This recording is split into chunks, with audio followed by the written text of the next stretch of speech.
Hello friends, so welcome to this demo. This particular lecture will see how we can invite other B2B users and create users within the Azure Active Directory, and we'll also see what are the different settings we need to understand because those settings remain seems to be unimportant, but they're very important from a security perspective that okay what users or guests can do within the Azure Active Directory. So let's see how we can create user. It's pretty simple. Just click on the Azure Active Directory on the left hand side, and then under manage you'll be able to see the option users. So click on users, and then you'll be able to see if there are any other users already created. And apart from that, you'll get a prompt to create a new user once you click on plus new user. So once you click on that, you'll get two options that okay, whether you want to create a user within the Active Directory or you want to invite user externally who might be a partner with the organization or who might be providing some kind of support to application. So I'll come back to this particular option. Let's see first how we can create a user within the Azure Active Directory. So we'll provide the name. You can provide Robert, and then I'll provide the full name. Let's say Robert Green. Any hypothetical name you can provide. First name I'll provide Robert, and then Green. Once you provide that, there are options like if you want to auto generate the password. If you want to send the auto-generated password by Azure only, you can send that. You can see the type of password.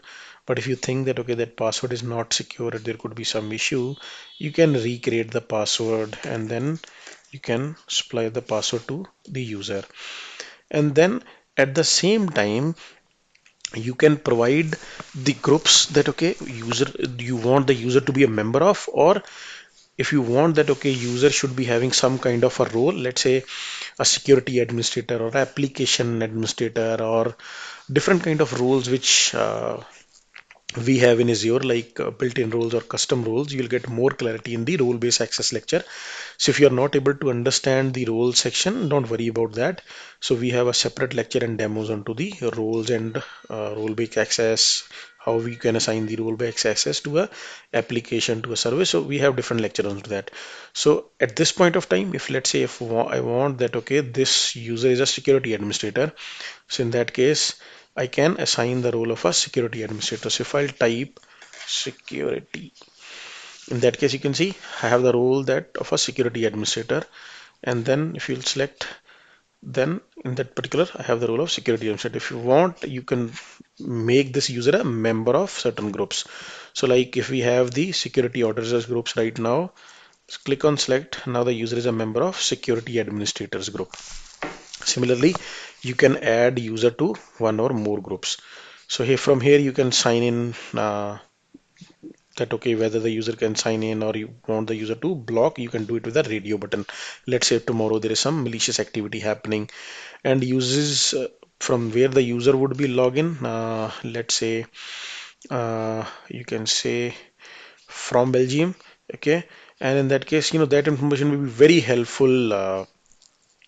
Because when you will work on the conditional access policies, all these information which we have with the user helps to take the decision that okay, whether it is a right user or there is some malicious activity going on, depending on the user attributes like user location, from user name and the device user is using in. So let's click on create for the time being, and a new user will be created.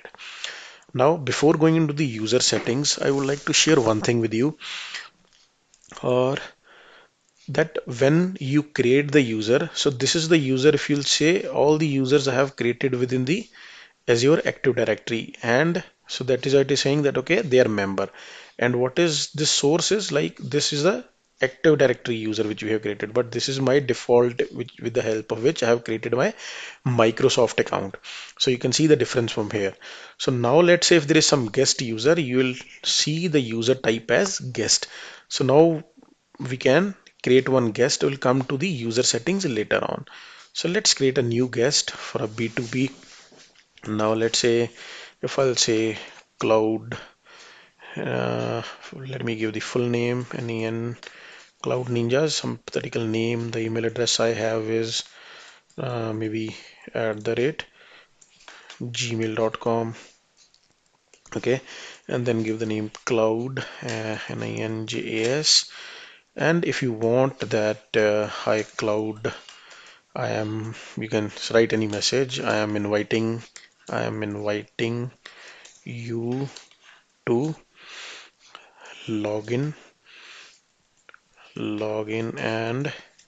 and you will be having access to, let's say, any resources, below resources, all these messages you can send as a personal message, and the user will be sent an invite link on which user need to click on. Similarly, like we discussed that, okay, a guest user or the B2B user might be a partner who will be managing some kind of application uh, depending on the work he'll be doing. So at the same time, like we created a member to added a member to a certain group. Similarly, we can add in this guest to a certain member, and we can assign the role. Let's say he might be managing some kind of application. So in that case, we can provide an application administrator or application developer. All these roles we can provide to a guest user as well. And then the same info we can provide it to guest. So let's say I have not provided any kind of access. So click on invite. Then a particular invitation link is sent to the user to log in. So let's see if there is any kind of, in that case, the user has to click on that particular link, and the user will be able to, uh, then the user will be able to sign in. Now you can see that here we now have the user type as guest. So for the other users, like we have created Robert Green is a member, and now this is user is guest. Now from here you can differentiate.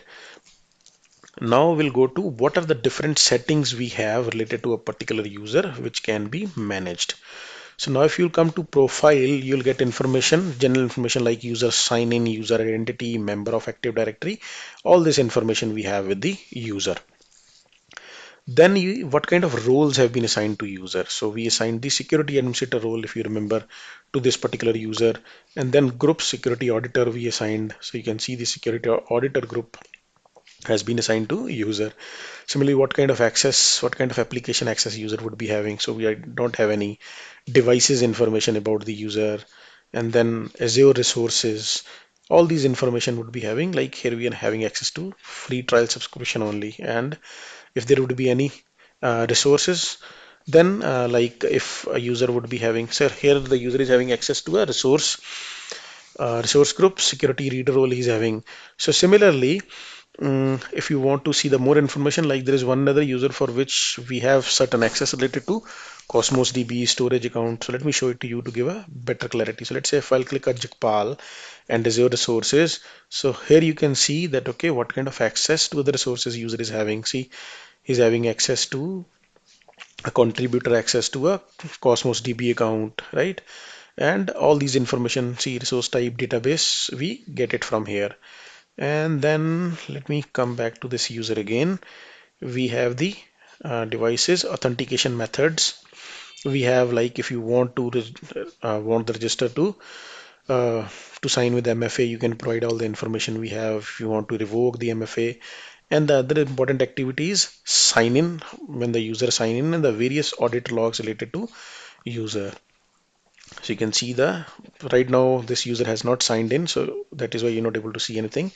But let's say if I'll go back to the other user, like my own account which I'm using to log in, if you'll see the sign attempts, you'll get the details about that. Okay, when the user logged into the Azure portal, from which IP address, location, and all this information you'll get.